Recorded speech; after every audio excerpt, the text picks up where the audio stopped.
So today I'm going to show you how to create internet shortcut. So basically, for many people, they just bookmarking any site, for example, google.com. So I can just press here and bookmark.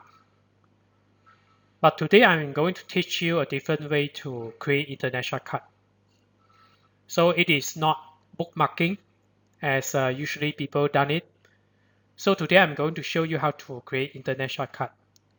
So you just minimize this one browser. So if you saw this icon, so beside this site, this icon, you just drag it to the desktop.